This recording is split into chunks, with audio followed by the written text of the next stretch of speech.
I've got flamingos and palm trees and parrots all over my office, and people come in just to sit down and go, ah. Well, one day I just wrote Jeff something. I used to send him my songs like all of us trop rock guys did, you know. Hey, Jeff, here's my newest song. It's going to be a hit. And Jeff would go, yeah, it's a great song. Yeah, I look forward to hearing that one. Yeah, just wait, send it to me in a different form. Yeah, send that. That was and one day I did put something down to. This is, you know, it's not a song. It's not verses and a bridge and some sort of instrumental and meant for anybody else to hear. And so I sent it to Jeff. And God bless him. He said, I want you to play that one when people gather down in Key West.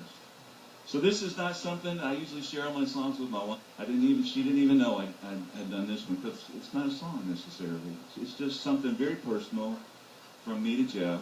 And Rick, I asked you to do this yesterday, and you were on the boat. Come up here. Rick's always wanted to do a duo with me, and so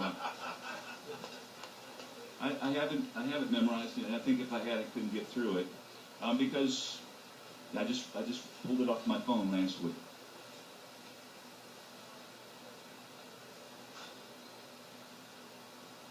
Rick, you're doing a great job.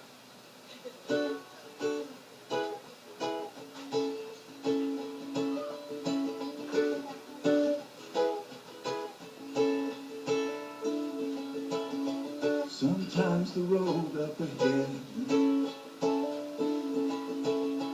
leads to a place we've never been. And though you feel like giving in, just hold on and remember, you're not on this road alone. There are many who are with you, and though you may not feel it now, we are here, and we are with you. Sometimes it seems like no one cares, and the pain's too much to bear. Listen to what's in your heart. Just hold on and remember, you're not on this road alone. And there are many who are with you, and though you may not feel it now, we are here. We are with you. And he knew that we were with him. He said, you know, I love everybody, and you know, DJs, they do a lot to make music and money and all kind of things, but Jeff did this because he loved you, and he loved all of us. And he would occasionally call me, and he'd say, Brian, you know, I don't know if you know what he called me, the spiritual advisor of Beachfront Radio. And I always said, you know, Jeff, won't you just call me this great trop rock artist? That's really what I want to hear. And I try to do my best over the time to really not let people know I'm a pastor. And so because if they get to know you, first thing you say, I'm a minister, you know what it is. Oh, well, there's the wall. But once they get to know me, they go, oh, man, that's cool. He's a pastor. So I've always tried not to let people know that too much. Well, you know, I guess the story's out, isn't it? We all know now. You're going to be. But this is the last one. This is for us. That we need to remember that we carry on and that we're together. The years fly by, where do they go?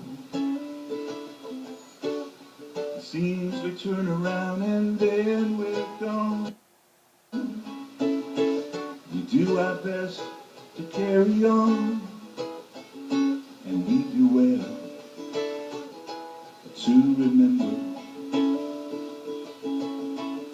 We're not on this road alone. There are many who are with us,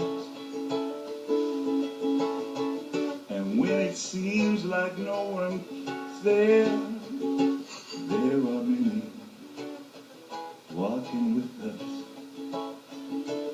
There are many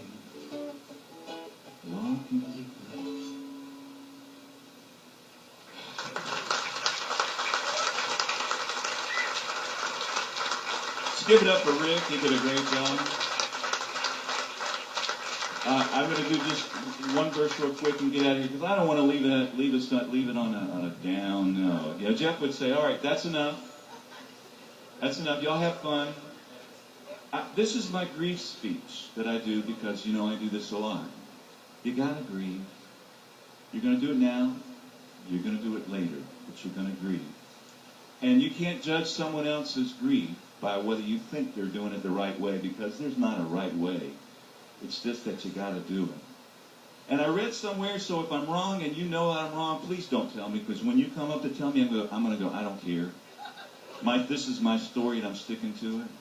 But I've heard that you can take tears and they can analyze them and they can tell whether they're tears of joy or if they're tears of sorrow. And the Bible says that we're called to rejoice with those who rejoice and weep with those who weep. And this week, I don't think they're going to be able to tell which kind of tears they are, because we're going to be weeping and rejoicing. And as Jeff said, there's a thin line between Saturday night and Sunday morning. Have I told you that before? I'm telling you that all the time. We sometimes look at heaven and we think it's up there and hell's down there. But the Bible talks about there being a thin veil. And it's like just so close that Jeff is with us. And as I shared yesterday with some folks, when I was a kid, I used to go to a restaurant that had a portal. It was a seafood restaurant, and I used to think we were on a ship. And I would look out, and it just seemed so cool. And my prayer is that he opens up a little window, a portal for him to see us this week.